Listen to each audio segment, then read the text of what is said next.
A few weeks ago, I did a video listing 10 movies that, despite being well-known, were difficult to find legally on any streaming service or even on disc. Those titles ranged from Ron Howard's Cocoon to movies like Dawn of the Dead, the original. In the comments, many of our readers chimed in with their 2 cents on films they found difficult to find over the years. So here are 10 more challenging to find flicks, some of which may really surprise you. Number 1 on the list is Dogma. Now, unlike other movies, there's a legitimate reason why Dogma is so hard to find, and it goes back to the complicated way it was initially released in 1999. Kevin Smith's film was originally made for Miramax. The company that Disney owned at the time became worried about the risk of releasing a film deemed blasphemous. So the heads of Miramax, Harvey and Bob Weinstein, released the film on their own through Lionsgate, meaning they own the rights to it. With Harvey Weinstein now in prison, the former mogul has been holding on to the rights in a vain attempt to do something with the property to raise money. With him no longer on speaking terms with his brother Bob and Kevin Smith vowing never to associate with the Weinsteins again, I wouldn't hold out my breath for a re-release unless the rights are somehow pried from the Weinstein brothers' control. Number 2, Shoot to Kill. The late great Sidney Poitier stars in this underrated action thriller from 1987. In it, he plays an FBI agent on the trail of a serial killer.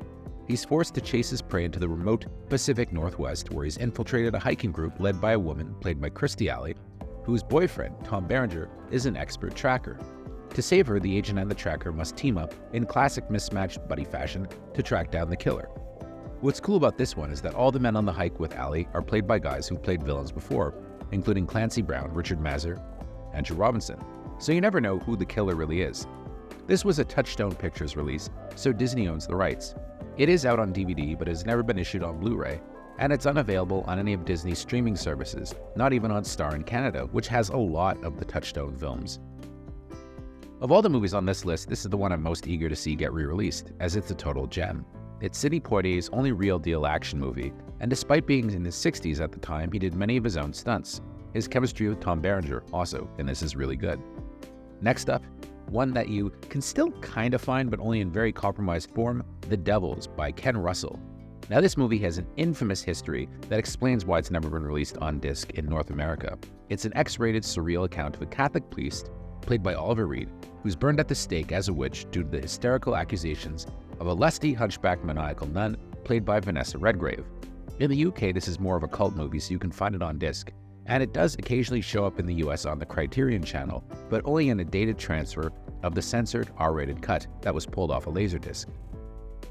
Warner Brothers, who owns the rights, has seemingly always been terrified of this film, so they won't license it out despite interest from the Criterion Collection and many other labels. Next up is the Cannonball Run. You'd think the third most popular film of 1981 and one that spawned 2 sequels would be easier to find, and if you grew up in the 80s, the Cannonball Run was everywhere, as the cast was jam-packed, with it including Burt Reynolds, Dean Martin, Sammy Davis Jr., Farrah Fawcett, and even Jackie Chan. It's about an illegal cross-country race and was a major blockbuster in its time. This one isn't available because it was financed independently, while the sequels, which you can find pretty easily, were not. One interesting thing about this movie is that Roger Moore plays a man who believes he's, well, Roger Moore, or rather James Bond. Eon Pictures were so upset that they included a clause in all future 007 contracts that the actors could never wear a tuxedo in non-Bond projects while under contract to the company. Moore himself had mixed feelings about the film, as one of the women who plays his companions in the movie, stuntwoman Heidi Von Beltz, was left quadriplegic after a controversial accident during shooting. This is available on DVD from HBO, and that was released in the 90s, but it looks terrible. Next up is Wired, the controversial dramatization of Bob Woodward's infamous account of John Belushi's final days, which was roundly attacked by his friends back in 1989. Michael Chiklis plays Belushi in a performance that nearly ended his career, until at least he landed the role in the series The Commish a few years later. Fans of Belushi's took the movie so poorly that Dan Aykroyd actually had co-star J.T. Walsh blocked from a role in one of his movies years later because he was so upset that he had been in this film. That said, the story has a happy ending, as Chiklis, who's gone on to a pretty great career, ran into James Belushi, John's brother, years later in a bar. He said the two had a drink and officially buried the hatchet after Chiklis apologized for taking a role in a movie that the family found hurtful. Of all the films on this list, maybe this is the only one that deserves the forced obscurity it's found itself in. And its release kinda serves no one. Also, it's a pretty bad movie. Next up is Ricochet. This 1992 action film was an early attempt to turn Denzel Washington into an action star. Despite stylish direction by Russell Mulcahy and an unforgettable turn by John Lithgow as the movie's villain, it was only a modest success at the box office. Still, you'd think Ricochet would have a decent release, but it only exists in a poor quality DVD from the 90s. There is an HD rip of it floating around out there that was taken off Cinemax, but it's in the wrong aspect ratio. Next is Freaked. This cult hit was a passion project for Bill and Ted star Alex Winter. It barely got released by 20th Century Fox, but it built up enough notoriety over the years that it came out on DVD and Blu-ray via Anchor Bay, only for it to go out of print in recent years. It's also not streaming. PCU. This college comedy has a unique leading man, with it an early role for Jeremy Piven as the head of a frat house who takes on the politically correct culture at his university. Sound a little ahead of its time? Perhaps the subject matter and the fact that Piven struggled to come back in recent years following sexual misconduct accusations, which he has always denied, is one of the reasons it's not available anywhere, except on DVD.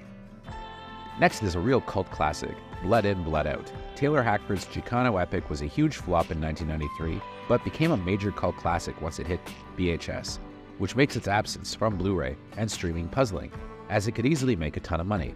But the fact that it's owned by Disney means it's probably way down on their list of priorities. But it would be cool if a company like Kino Lorber could give this one a nice Blu-ray upgrade. And finally, a really shocking, strange one, 28 Days Later. Danny Boyle's classic 28 Days Later is currently out of print on Blu-ray and isn't available on streaming. Of any movie on this list, this is arguably the easiest to find, as you can get Marketplace Blu-rays, but why isn't it in print? One can only assume Disney has huge plans for it in the future, with Danny Boyle recently announcing that he was going to be making another movie in this series. The sequel, 28 Weeks Later, is widely available. So let us know in the comments, as always, if I've missed anything and what you'd like to see highlighted next time we do a video like this.